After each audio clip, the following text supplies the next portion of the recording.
नाम 14 फरवरी को चुनाव है और गोवा के लोग इस बार बहुत एक्साइटेड हैं। They are looking forward to this elections. उनको लग रहा है कि इस बार असली बदलाव आएगा। अभी तक चॉइस नहीं थी, एक बार बीजेपी एक बार कांग्रेस, एक बार बीजेपी एक बार कांग्रेस, और अब तो वो दोनों एक ही पार्टी हो गई थी। अब बीजेपी बेसिकली तो कांग्रेस ही हो गई है। सारे कांग्रेस के लोग कांग्रेस छोड़ के बीजेपी में चले गए तो वो भी कांग्रेस है। सारा एक ही परिवार है, सभी एक ही कुनबा है। लोग बदलाव चाहते हैं, लोग तंग आ चुके हैं। जब से गोवा आजाद हुआ तब से लेके आज तक 15 साल बीजेपी का राज रहा, 15 साल एमजीपी का राज रहा, 25 साल कांग्रेस का राज रहा। तो आज गोवा की जो हालत है उसके लिए ये सारी पार्टियां जिम्मेदार हैं।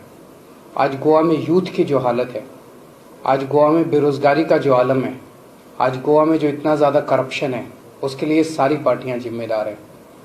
इसीलिए आम आदमी पार्टी एक फ्रेश होप के रूप में सामने आई है।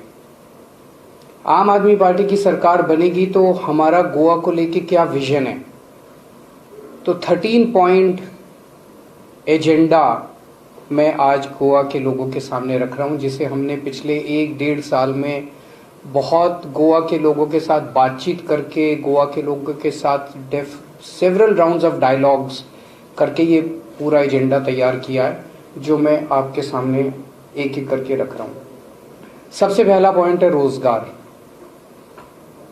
गोवा के यूथ, गोवा का युवा बहुत ज़्यादा परेशान है, बहुत ज़्यादा दुखी है। कल भी शाम को मेरी कई सारे युवाओं से मीटिंग हुई। उनका एक तो दुख है कि रोजगार नहीं मिल रहा, लेकिन जो ज्यादा बड़ा दुख है वो ये कि उनके साथ अन्याय हो रहा है। सबको मालूम है कि नौकरियां कम हैं, लेकिन वो कम नौकरियां गलत तरीके से रिश्वत लेके या सिफारिश के जरिए गलत लोगों को दी जा रही है। There is no equality of opportunity. सबको बराबरी का हक नहीं मिल रहा। अगर कोई ज्यादा इंटेलिजेंट है, उसके अच्छे मार्क्स आए हैं, उसको नौकरी नहीं मिलती। तो ये खत्म किया जाएगा। तो कल मैंने जब उनको कहा कि हमारी सरकार बनेगी तो उन्होंने कहा सब बहुत ज्यादा करप्शन है, बहुत ज्यादा करप्शन है। जब तक आप रिश्वत नहीं देते तब तक नौकरी नहीं मिलती, और या आपको सीएम की कंस्टिट्यूएंसी का होना पड़ेगा, उसका वोटर होना पड़ेगा, फलाने की constituency. Just a few constituencies which, कुछ कंस्टिट्यूएंसीज हैं जहाँ सारी नौकरियां जा रही हैं। ऐसा क्यों है? क्योंकि वो चाहते हैं कि हमारे ये वोटर बन जाएं, तो गलत तरीके से। तो हमने कहा हमारी सरकार बनेगी तो हम करप्शन को इसको दूर करेंगे। और तो फिर एक युवा ने मेरे से पूछा कि ये तो सारी पार्टियां कहती है सर, चुनाव के पहले आप भी कह रहे हैं, दूसरी पार्टियां भी कहते हैं, हम आपके ऊपर कैसे विश्वास करें? बिल्कुल सही पूछा कि हमारे ऊपर क्यों विश्वास करें? इस टाइम तो सारे कहेंगे कि हम अच्छा करेंगे। मैंने उनको कहा कि दिल्ली में हमने करके दिखाया है। हमारा डीएनए क्या है ये आपको दिल्ली की गवर्नेंस से पता चलता है। दिल्ली में हमने ईमानदार सरकार चला के दिखाई है, और वो ईमानदारी का सर्टिफिकेट खुद प्रधानमंत्री श्री नरेंद्र मोदी जी ने दिया हमको कि सबसे ईमानदार पार्टी है ये देश की।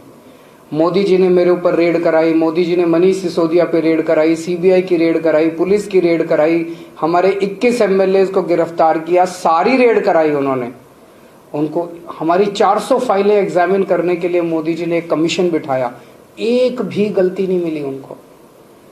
तो सबसे ईमानदार पार्टी है आजाद भारत की, 1947 के बाद से लेकर आज तक की सबसे ईमानदार पार्टी है। गोवा में सरकार बनेगी, ईमानदारी से सरकार चलाएंगे और बच्चों को रोजगार देंगे, सबको रोजगार देंगे। जिनको रोजगार नहीं मिलेगा उनको 3,000 रुपये महीना बेरोजगारी भत्ता मिलेगा। दूसरा पॉइंट है माइनिंग। माइनिंग में बहुत बड़े बड़े वेस्टेड इंटरेस्ट्स हैं, बहुत बड़े बड़े। ऐसा नहीं हो सकता कि ये लोग ट्राई करें और माइनिंग शुरू ना हो सके। माइनिंग शुरू हो तो सकती है, उसके अंदर बहुत बड़े बड़े वेस्टेड इंटरेस्ट है। कोई इधर खींच रहा है, कोई उधर खींच रहा है। वो करना नहीं चाहते, वो माइनिंग शुरू करना नहीं चाहते। हमारी नीयत साफ है, साफ नीयत वाली सरकार होगी। सरकार बनने के 6 महीने के अंदर हम लोग माइनिंग शुरू करेंगे। Land rights,